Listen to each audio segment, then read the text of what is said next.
Jadi orang-orang itu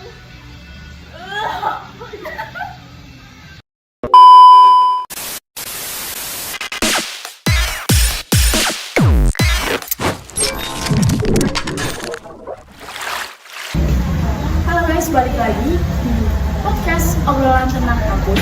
Nah, di sini kita akan membahas tentang salah satu universitas di Surakarta yang lumayan terkenal, dan kita mempunyai dua narasumbernya, yaitu Mbak Risma dan Mas Ilham. Mbak Risma dan Mas Ilham, silakan masuk. Halo. Halo. Silakan Mbak Risma masuk. Terima kasih. Kasih ya Kak. Nah, sebelumnya kita kenalan dulu lebih dalam deh. Halo, perkenalkan saya Risma dan sekarang saya menempuh kuliah di Universitas Muhammadiyah Surakarta semester 5. Oh, mungkin bisa disebutin program studinya Mbak Risma? Oh iya, jurusan saya studi pendidikan bahasa dan sastra Indonesia. Ya, halo, nama saya Muhammad Takim, bisa dipanggil Ilham. Saya sekarang mahasiswa dari Universitas Muhammadiyah Surakarta dari program studi pendidikan bahasa dan sastra Indonesia.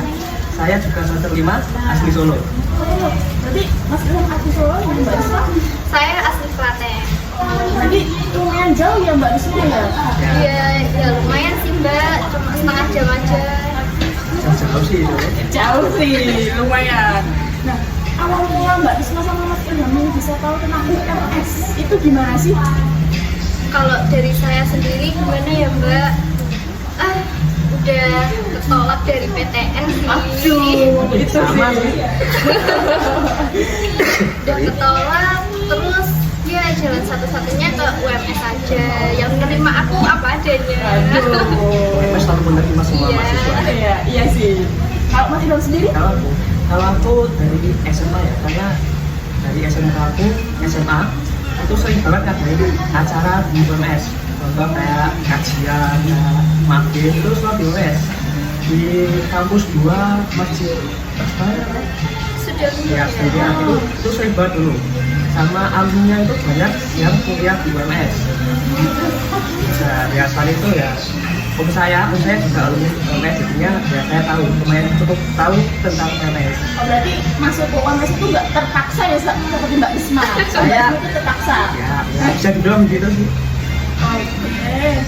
Kenapa sih pilih UMS? Kan ada swasta lain. Ini Sri UDB juga ada. Oh iya, UMS kebetulan lumayan dekat dengan rumah juga. Setelah jam tutup ya. Iya, bagi saya lumayan Mbak. Terus akreditasnya kan unggul ini, apalagi dengan slogannya unggul mencerahkan mendunia. Bener banget. Kalau kita sama. Sekarang sih lo? Kalau aku dulu punya cita-cita waktu kecil itu ingin sekolah di dekat rumah. Oh. Karena sebenarnya rumahku itu dari kawasan komplek pendidikan itu deket banget, tapi orang tua aku nyerahin aku ke yang jauh 5 kilo sampai 10 kilo. Jadinya dulu itu setiap siang saya sering siang itu keluar rumah ngeliatin teman-teman siswa SMP, SD itu pulang jalan kaki. Jadi waktu kuliah ya putusin buat di rumah saja dekat rumah. Mas Ilham tuh deket banget ya sama UMS itu. Berapa menit itu berapa? Sekitar 5 menit kalau ngebut, tapi normalnya 5 sampai 10 menit sih. Tergantung mood juga. Kalau mau cepet-cepet ya 6 menit aja. Oh, Mbak Isma kenapa ya Mbak? Mas itu kan 30 menitan itu jauh loh Mbak. Itu ya Mbak, sebenarnya saya ada sedikit masalah dengan orang tua ini. Ini mau jujur-jujuran ini. Boleh. Terbuka kita di sini. Ya. Biasalah Mbak, split spare. Oh. Udah itu sih. Kalau itu kan UMS itu tuh beda dari kampus lain. Kalau shocknya itu Rek, yang bikin kalian takut masuk UMS itu apa sih? Kemungkinan dari Mas Ilham dulu. Yang aku dengar katanya UMS itu universitas mahal sekali ya. Culture shock ya. Karena rumahku sama kampus nggak terlalu jauh ya, jadinya culture shock sih nggak ada ya. Mungkin cuma jadwal kuliah. Jadwal kuliah siang itu berat banget. Karena jadwalnya itu ngantuk, setelah berangkat panas banget kayak gini. Iya bener juga Kacau sih. gitu. Yang lain sih enggak ya. Apalagi itu mbak, kalau misalnya saya kan lagi juga tiba-tiba dosennya cancel ini jadwal gitu. Bener banget. Jadi kayak aduh percuma, apalagi satu matkul nih siang-siang datang di cancel lagi. Gimana ya mbak kalau kayak gitu, nasibnya anak laju. Tapi punya temen yang ngekos kan bisa. Oh iya sih, ada kepas temen. Kalau pas udah kan pulang. Ya, bos pulang kan. Sih. Nah, sejauh ini tuh gimana kalian punya dua SD? Apa dosennya killer atau ini tulangnya tuh kulit atau gimana ya? Bisa diceritain. Kalau aku ya, kita kan sekarang udah semester 5 nih. Menurutku semester 5 ini semester paling berat sih. Berat ya, Banget iya. ya pasti. Jadi semester 1, 2, 3, 4, 5 itu semester 5 paling berat sih. Tugasnya itu numpuk kan nggak diselesaikan. Apalagi udah masuk metopen ini. Waduh, 2 lagi. Di Untuk bahasa sastra judul harus itu ya. setiap minggu judul, Iya. ganti judul.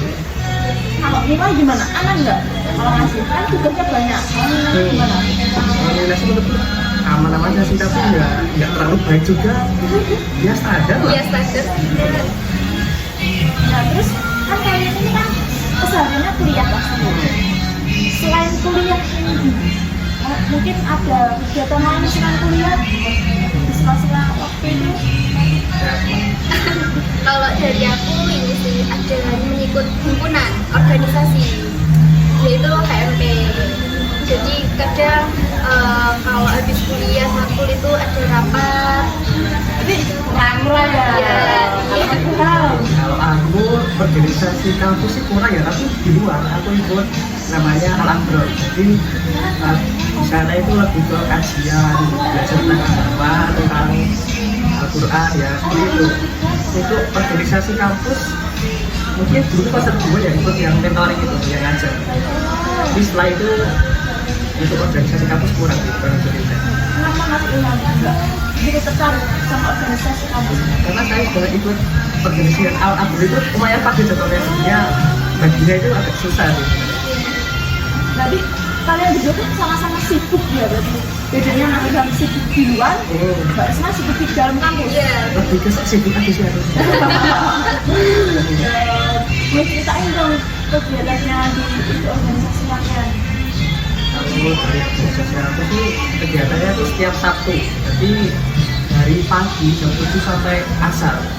Itu kegiatannya ya belajar itu tentang agama, tentang tafsir, tentang sejarah Islam. Terus untuk paginya itu minggu pagi setelah subuh itu tempatnya di dekat sekolah Paragon, Mas apa namanya di situ. Jadi kegiatannya cuma itu sih, Sabtu jam 7 sampai asar, kemudian minggu habis subuh. Berarti weekend ya? Ya weekend. Mbak Isma. Kalau dari aku sendiri sih kayak nggak menentu ya mbak itu jadwalnya. Pasti kayak nanti kan ada tanggalnya sendiri dalam setiap minggunya atau bulan berapa kayak gitu juga. Nanti kan ada kayak mengikuti dengan dosen juga, seperti dalam program studi kayak gitu juga. Itu nggak bulan kalian nggak sih sebenarnya? Gimana bagi waktu anda? Udah itu sih, kalau ada tugas bisa dipisahkan untuk nyicil, karena kalau nggak tuh numpuk terus. Jadinya setiap ada tugas untuk nyicil dikit gitu, jadinya tugas nggak numpuk. Aku sih gitu. Ini aku jujur ya, nggak kurang bisa membagi waktu ini untuk organisasi atau juga untuk kuliahku. Jadi kayak agak keteteran ini. Main keteteran ya berarti ya. Ya, Apalagi kerja sekarang kan banyak kampus banget. luar. Menurut kalian tuh perlu nggak sih? Ganggu nggak sih itu buat mahasiswa, buat pembelajaran buat mahasiswa baru mungkin?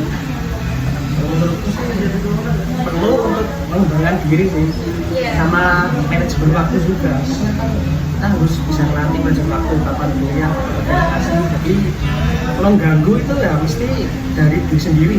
Bisa kalian ceritain perkuliahan kalian selama ini semester ini semester 1 nih, berarti ya. Kalau dari awal maba itu kita tuh kayak kaget juga ada culture shocknya yang tentang apa namanya Mbak? Mas? Apa? Yang itu loh Mas, Sopron. Ya, Sobron. Nah, Sobrun itu ngapain itu Mbak? Sobron itu ya intinya belajar tentang agama. Jadi kita disatuin di satu tempat selama 4 hari. 4 ya? 4 hari. 4 hari. Jadi sama hari pertama sampai hari ketiga itu kita belajar tentang apa sih kemarin materi puasa, materi sholat, bacaan sholat. Kemudian di hari terakhir kita ada ujian, ada tes. Nah itu buat sertifikat kelulusan juga. Jadi sama di UMS kita 2 kali sobron, semester 1 sama semester 2. Dan itu sifatnya wajib. Harus diikuti Ya, harus untuk diikuti. setiap maba. Saat kelulusan ya di situ ya berarti ya. Iya. Apalagi Sama juga ada kegiatan yang kalau misalnya itu hari Sabtu ada mentoring. Terus nanti subuh-subuh kita disuruh cinsuk Mbak, cinta subuh. oh, sudah subuh itu ngapain itu? Kita subuh intinya kita mendengarkan apa yang disampaikan oleh khutbah atau tamu undangan.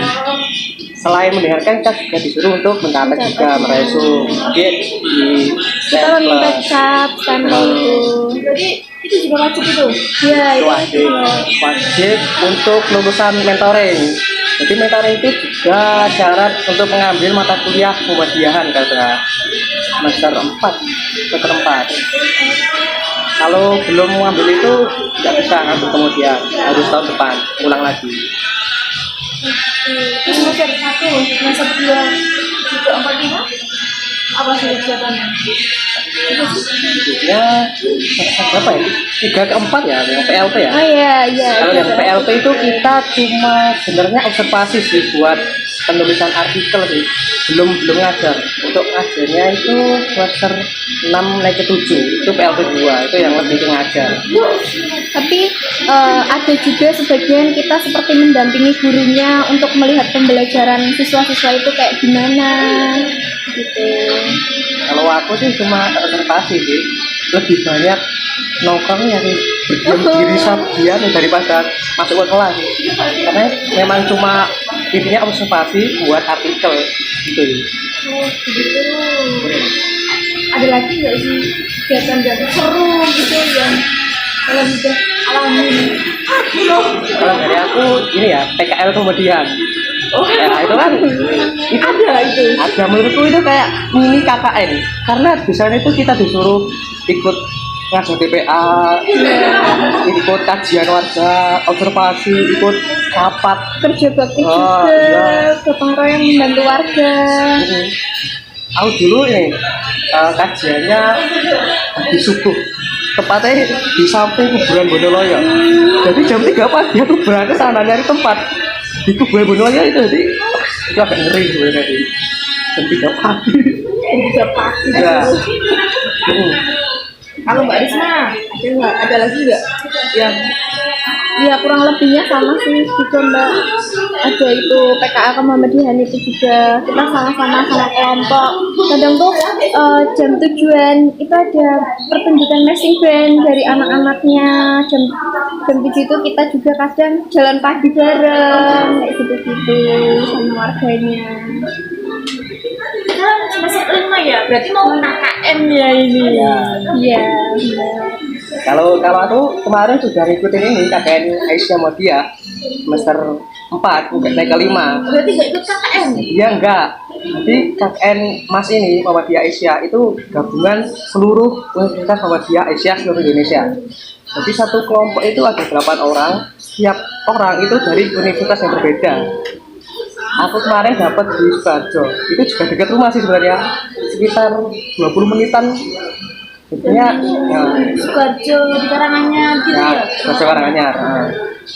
Jadi semester 6 besok udah nggak KKN lagi, konversi. Cuma ini lebih lama, 40 hari. Kalau KKN itu kan paling cuma 28 sampai 1 bulan. Kan? 1 bulan. Saya 40 hari. Jadi banyak teman dari universitas lain ya? Ada banget. Berapa ya kemarin? 2 hari. Oh, oh enggak. Lupa pun banyak banget 100. Banyak lah, banyak. Kumpulnya itu di kampus 4 yang Prisma itu.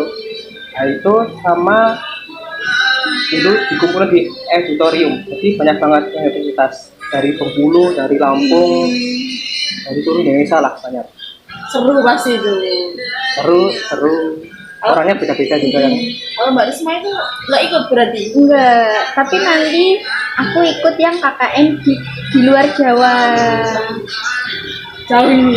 Nah, Iya, ini. ini pertanyaannya kan Mbak Risma tadi kan nggak boleh ngekos karena strict parents-nya. Iya. Kalau di luar Jawa boleh ini gratisnya itu. Enggak tahu ya Mbak, ini tiba-tiba orang tuaku kayak meminta aku buat menambah pengalaman lagi, kayak gimana belajar budayanya mereka di luar Jawa itu kayak gimana gitu-gitu. Jadi kayak dibolehin karena itu kan tentang pendidikan gitu. Kenapa Mbak Risma itu ngambil di luar Jawa? Ya itu Jauh dari orang tua kan, Iya. pastinya. ya itu tadi alasannya salah satu, dan juga buat mandiri juga. Ya, sama itu Mbak, kan KKN di luar Jawa itu ada konversi PLP 2-nya gitu. Oh, berarti kalian kan ada PLP 1, PLP 2-nya itu yang bilang masih dalam tadi yang Ya. 7 semester 7. Iya. Ya kalau ikut luar Jawa nggak perlu PLP 2 lagi Iya, ya. itu PLP 2. Jadi Mas Ilham ikut PLP 2. Nah, tetap ikut walaupun udah KKN lah tetap ikut. Gitu. Ya. Nah kan kalian di pendidikan bahasa dan sastra Indonesia. Nah itu mata kuliahnya itu apa aja sih? Sulit-sulit juga? Soal mata kuliah seperti nama fakultasnya ya, prodinya ya. Ada bahasa, ada sastra, dan ada pendidikannya. Jadi semester 1 ke 2 itu menurutku lebih ke teori sih, ke teori sastranya, ke bahasanya. Semester 3 4 itu lebih ke pembelajarannya, kayak ada bahan ajar, ada apa sih kemarin itu inovasi pembelajaran. Dan semester 5 ini lebih ke gabungan menurut saya, kayak metode penelitian untuk persiapan skripsi lah itu. Kalau Mas Mbaknya sendiri tuh merasa sulit nggak sih di pendidikan bahasa sastra Indonesia ini? Ya menurutku dari semester 1 sampai 5 ini yang paling sulit di semester 5-nya ini Mbak. Jadi kayak ada metopen 2 itu metopennya. Sulit itu metopen. Iya sih Mbak, suruh buat judul, konsultasi terus. Ya, setiap hari konsul gitu. Iya. Sama juga ada yang dulu semester berapa itu Mas yang statistika. Ya, metode dari Hitung-hitungan ya berarti Iya. ya. itu kan pakai aplikasi. Oh, nggak tahu dah. Berarti itu mata kuliah tersulit menurut Ya kalian? menurut itu mata kuliah Iya tersulit, sih. tersulit. Ya, kalau yang gampang-gampang mata kuliah apa itu? Kalau gampang menurutku ya ini menulis kreatif, karena ya di matku itu coba nulis sesuai karangan imajinasi sendiri, jadinya ya begitu sulit sih. Kalau Mas Ilham kan tadi itu matkul Ya, kreatif. nulis kreatif. Ya kalau Mbak Risma, Kalau dari aku ini sih Mbak, semantik ya. Matkul semantik ini. terus nanti itu pelajarannya apa itu Mbak? Gimana ya Mbak? Kitanya tuh jadi kayak kurang paham gara-gara dosennya juga cuma menyuruh kita tuh cuma mencatat, terus apa tanya jawab, dibagi nanti kelompok per kelompok, ada A dan B kayak gitu. Metode pembelajarannya seperti itu. Iya, Unik ya. belajarnya. Makanya itu karena metodenya itu makanya mahasiswa tuh suka matkul itu gitu ya. Iya. Ya begitu sih. Bukan karena isi materi di dalamnya. Kalau aku jujur malah kenapa punya materinya nih? Iya. Ya kompleks semantik itu menurut saya. Nah, terus tuh matkul yang menurut kalian sulit sama yang menurut kalian gampang. Kan kalian udah semester 5 ini, berarti kan banyak banget momen-momen yang udah dilewatin sama kalian. Nah, momen yang paling berkesan buat kalian itu apa sih? Kalau dari aku momen yang paling berkesan itu cinta subuh. Cinta subuh itu berkesan karena kita harus bangun pagi subuh jam 3 untuk berangkat ke masjid Godaluyah.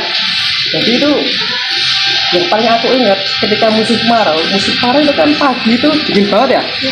Jadi setiap saya naik motor itu menggigil, itu sering banget gitu ya. Momen paling berkenang buat saya. Itu kan cinta subuh. Tapi Mas Ilham kan rumahnya deket itu. Iya. Lah kalau pas Mbak Risma, Nah ini ya, rumahnya jauh. Kita subuh subuhnya gimana itu? Kalau aku udah dari sorenya nanti ke kos temennya. Jadi kayak nginep di tempat mereka buat datang cinta subuh paginya begitu.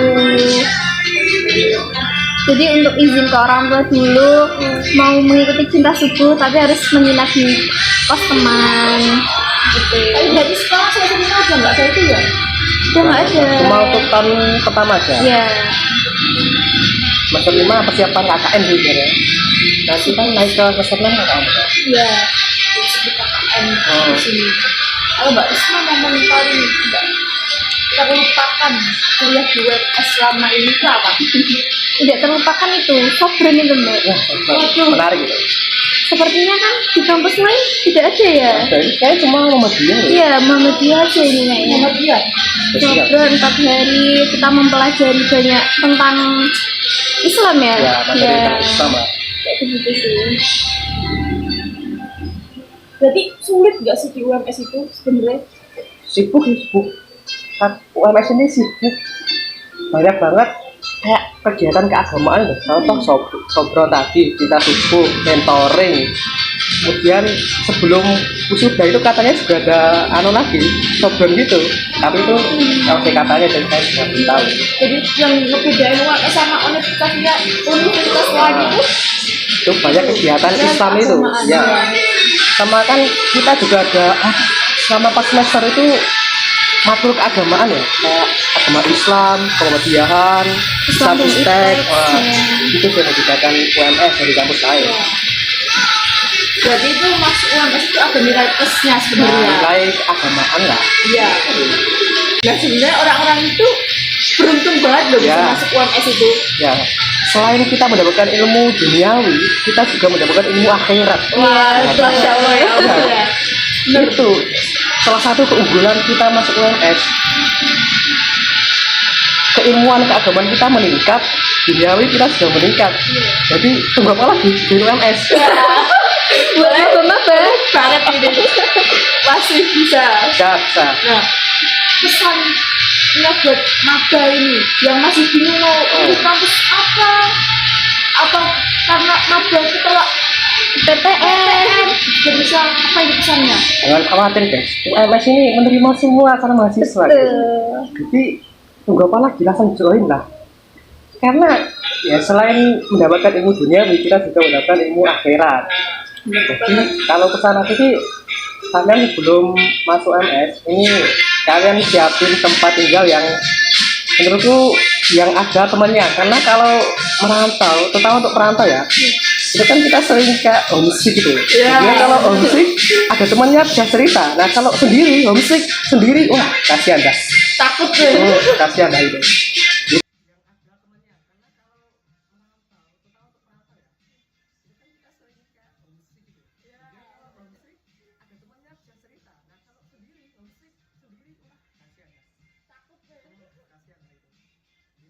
Mbak Risma yang masih bingung dari kampus nih. Oh iya, buat kalian nih jangan takut yang katanya UMS tuh universitas mahal sekali tuh hoax banget sih. Nggak bener kok. Terus katanya yang ada kegiatan banyak sok sibuk itu enggak. Itu malah seru loh buat kalian ambil pengalaman juga. Kayak gitu sih. Berarti jangan takut ke UMS karena di UMS seru-seru banget guys. Jadi ya kita sekian kita bertemu di lain hari mungkin membahas Universitas Muhammadiyah Surakarta tapi di sisi lain. Oke guys, makasih buat kalian yang udah nonton Siniar Otakus ini. Sampai jumpa di Siniar Otakus selanjutnya. Bye.